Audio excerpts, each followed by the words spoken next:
यह एक आम धारणा है कि ईश्वर यह सुनिश्चित करता है कि हर किसी के पास अपना गुजारा करने के लिए पर्याप्त सामग्री हो।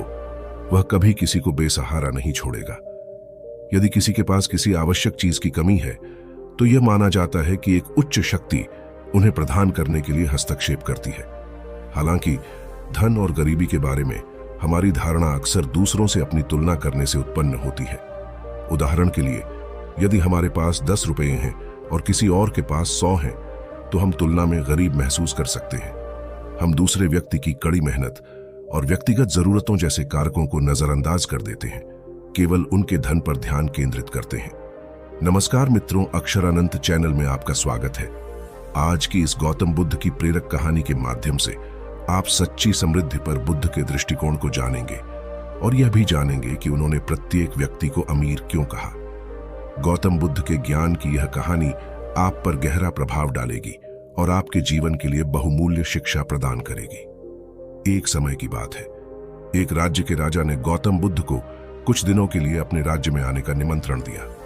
उस राजा के निमंत्रण को बुद्ध ने स्वीकार किया और वो अपने कुछ शिष्यों के साथ उस राज्य में चले गए। बुद्ध से मिलकर उस राजा ने उनसे प्रार्थना करी कि वो कुछ दिन वहां रुककर उसके राज्य के लोगों की समस्याओं का समाधान करें और साथ ही उन्हें धार्मिक मार्ग पर चलने की शिक्षा दें। बुद्ध ने राजा की बात मान ली और 3 दिन के लिए उन्होंने इस राज्य में धर्म सभा करने का फैसला किया। गौतम बुद्ध की आने की खबर पूरे राज्य में फैल गई और धर्म सभा के पहले ही दिन बहुत से लोग आए। उसी राज्य के चौराहे में एक भिखारी बैठा रहता था। उसे भी गौतम बुद्ध के आने की खबर थी, लेकिन वो सोचने लगा कि धर्म सभा में जाकर मुझे क्या मिलेगा, यहीं बैठा रहता हूं। जैसे जैसे लोग आएंगे वो मुझे भीख में कुछ ना कुछ देकर ही जाएंगे। पहले दिन बहुत लोग आए और इस भिखारी की अच्छी खासी कमाई हो गई। अगले दिन फिर वही सिलसिला चला। भीख मांगने के साथ साथ भिखारी ने यह भी देखा कि धर्म सभा में जाते वक्त लोग दुखी और उदास से होकर जा रहे हैं और उसे कुछ देकर भी नहीं जाते, लेकिन जब वो बुद्ध से मिलकर वापस आते हैं तो काफी खुश दिखते हैं और खुशी खुशी भीख भी देकर जाते हैं। यही सोचते सोचते दूसरा दिन भी निकल गया। तीसरे दिन बहुत कम लोग आए तो भिखारी परेशान हो गया। उसकी कमाई नहीं हुई।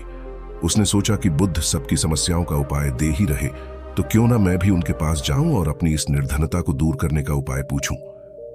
ऐसा सोचकर वो भी धर्म सभा में चला गया, लेकिन वहां लंबी लाइन लगी थी। बड़ी मुश्किल से उसका नंबर आया।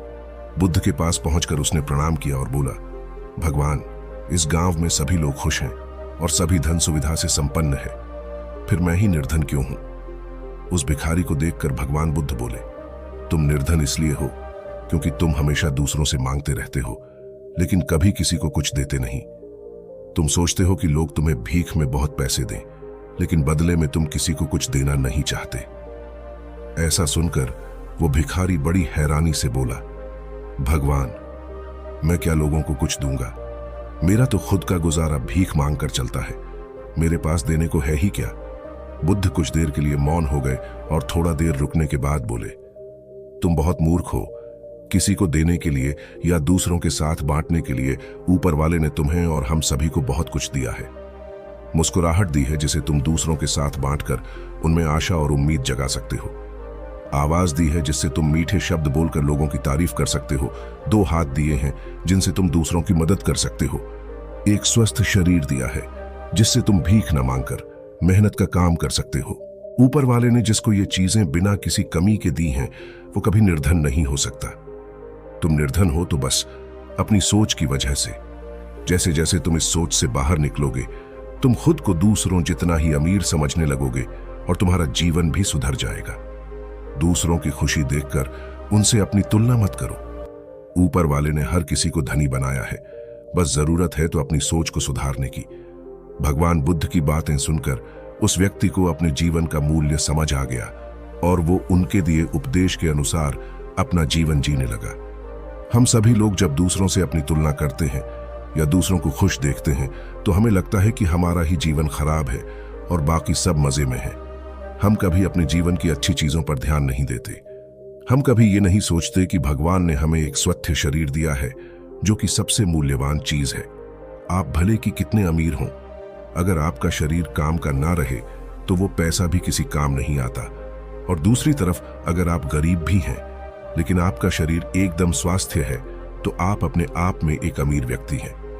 एक स्वस्थ शरीर पैसों से कितना ज्यादा जरूरी है, कोरोना काल में हम सब देख ही चुके हैं। यह कहानी आपको पसंद आई हो तो इसे लाइक करें, शेयर करें और हमारे चैनल को सब्सक्राइब करें। धन्यवाद।